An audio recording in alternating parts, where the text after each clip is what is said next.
முருகன் பக்தர்கள் அனைவருக்கும் அன்பு வணக்கங்கள். என் அன்பு குழந்தையே, உன்னை கஷ்டப்படுத்திய உன் வாழ்க்கை துணையின் உறவான இந்த பெண்ணுக்கு மிக பெரிய விஷயம் ஒன்று நடக்க போகின்றது தங்கமே. நீ சொந்தம் என்று நினைத்தவர்கள் எல்லாம் உன்னை விட்டு சென்று விட்டார்கள். ஏன் தெரியுமா? அவர்கள் உன் கிட்ட இருந்தது தேவைக்காகத்தான். தேவை முடிந்ததும் அவர்கள் மறைந்தார்கள். நீ நம்பியவர்களை உன்னை கைவிட்ட அந்த வேளையில் இந்த வாழ்க்கையே வேண்டாம் என்று உன்னுடைய மனம் நொறுங்கியது. ஆனால் அடுத்த நொடியே இந்த வலியை இறைவன் ஏன் எனக்கு கொடுத்தார், நான் ஏன் பிறந்தேன் என்ற கேள்வி உன் உள்ளத்தில் எழுந்தது. அந்த கேள்வித்தான் உன் உள்ளத்தில் பக்தியின் ஒளியை ஏற்றியது தங்கமே. அந்த பக்தியில்தான் முருகா, யாரும் இல்லை, நீயாவது என் கூட இருப்பாயா என்று கைகளை இணைத்து அழுதாய். அந்த குரலை நான் கேட்டேன் தங்கமே. உண்மையில் நான் உன்னை கருவில் இருந்து என் அடியாராக தீர்மானித்து இருந்தேன்.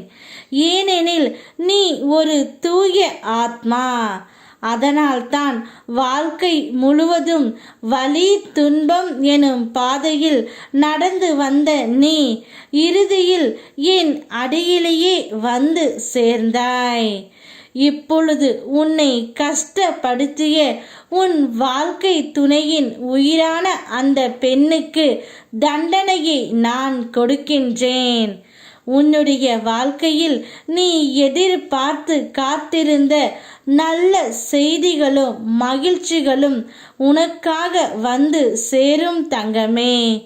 சிக்கல்களால் சோர்ந்து போன உன் மனதில் புதிய நம்பிக்கையை மலர செய்வேன். ஆரோக்கியம் அதிகரித்து உன் முயற்சிகளில் முன்னேற்றம் தென்படும். குடும்பத்தில் இருந்த சில பிரச்சனைகள் சமாதானமாகி உன் சொற்களுக்கு மதிப்பு கிடைக்கும். பொருளாதாரத்தில் அதிக முன்னேற்றம் உண்டாகும். உன்னை உயர்த்தும் வாய்ப்புகள் உருவாகும். நீ அதை பயன்படுத்திக் கொள் தங்கமே. நீ என் மேல் வைத்திருக்கும் அன்பும் நம்பிக்கையும் உனக்கு நிச்சயம் வெற்றியே தரும். என்னுடைய அனுக்கிரகத்தால் இனி உன்னுடைய வாழ்க்கை வெற்றி மட்டுமே தரப்போகின்றேன். நீ அனுபவித்த கஷ்டங்கள் அனைத்து முடிந்துவிட்டது. உன்னை கஷ்டப்படுத்திய அவளுக்கு இன்று தண்டனை கொடுத்து அவள் தானாகவே உன் காலில் வந்து விழும்படி நான் செய்வேன். அதற்கான நேரத்தை நான் உருவாக்கி கொண்டு இருக்கின்றேன் தங்கமே. நீ நிம்மதியாக இரு, நான் பார்த்து கொள்கின்றேன். யாம் இருக்க பயமேன். ஓம் முருகா.